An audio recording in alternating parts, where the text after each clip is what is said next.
What is going on, guys? I am the FD Guru, bringing to you guys a Wednesday NBA edition of my DFS podcast. We have a big 11-game main slate tonight. Plenty of guys who are already out, plenty of guys who are questionable, things we got to keep an eye on as we get closer to lock, especially because the trends have seen a lot of health and safety protocols around lock time. So you got to be paying attention up until that first game starts. Doing free Guru credits today, giving away 15 free Guru credits. Instead of commenting on this video, just DM me your username on Twitter. The reason I'm saying this is because lately the YouTube comments have been weird. It shows that there's like 80 comments, but I only see like 50 or 60 comments out of those 80, so a lot of people don't end up getting their credits. So instead, just DM me on Twitter, your FD Guru username, like this video, and make sure you're subscribed, and I will be more than happy to add those credits onto your account. So before we get into my picks today, my sponsored sportsbook is BetUS. All the info is below the video. Click the link. Use promo code JOIN125 with a minimum deposit of $50, and they will match it 125%.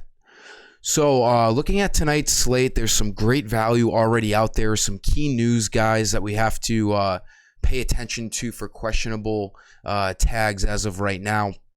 I'm just going to give you guys 5 plays, as usual, that I'm liking in the early afternoon, and I'm ready to crush this slate.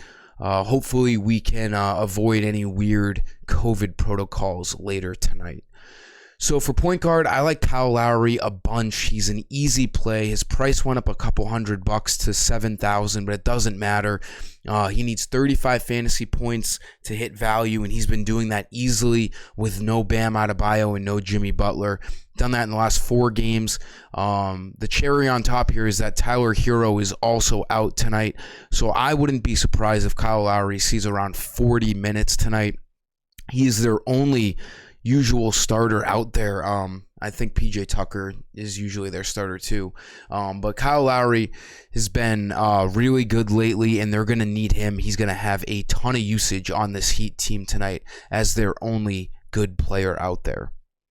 For shooting guard, this is an easy play. Doesn't take much research here. He's been chalk lately with no Doncic. He's going to be chalk again tonight against the Lakers. Jalen Brunson at 6,200. He should be 7,000 at least. Starting in Doncic's place with a ton of extra usage. I'm just putting him in the video so I can make sure that you guys don't fade him. He's not worth fading. He needs 31 fantasy points to hit value. His floor is high 20s, so he's a great cash game play. If you wanted to do a fade in a GPP tournament, not a bad idea, but overall, Brunson's a great play tonight. They didn't need him towards the end of that game against the Hornets. It was a blowout. 25 minutes, still basically hit value. If this game stays close, which it should be, the Lakers are like 2-point favorites. The Mavericks are going to need Brunson to play well alongside Porzingis. So he is a strong play at the guard position tonight. For small forward, let's go back to my old reliable Dillon Brooks.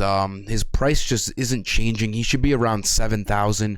He's averaging 28.3 fantasy points on the year, but his averages have been going up a bunch in the absence of Ja Morant. He needs 31 to hit value tonight. Got 35 last game. He's just such a solid player. He can get you fantasy points in every single stat column that you know of. He can score. He rebounds occasionally, gets assists occasionally, but he also grabs steals often. So this guy does it all for the Grizzlies. With no Ja Morant, he's probably their number 1 offensive threat. That could be arguable, but I think Dillon Brooks is a solid play tonight at 6,200. He should have a great chance at hitting value. Power forward, let's stick to the Grizzlies here. Like I said, with no Ja Morant, these Grizzlies have seen a ton of extra usage and their prices just aren't changing.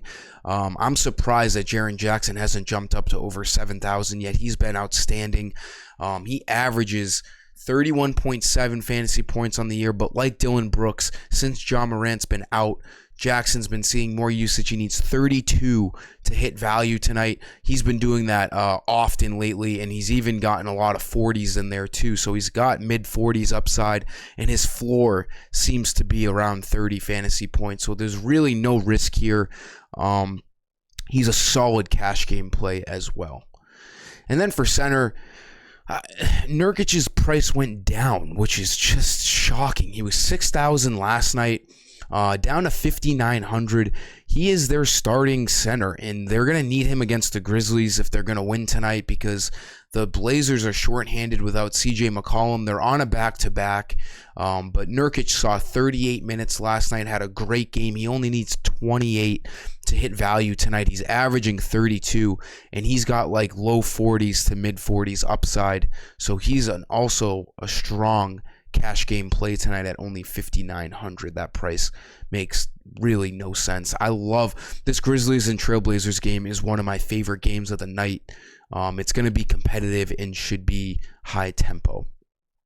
That'll sum up today's video, guys. We got 11 games tonight. Let's lock in. Again, DM me on Twitter your FD Guru username. Like this video. Make sure you're subscribed. Until next time, I am the FD Guru, and I am signing off. See ya.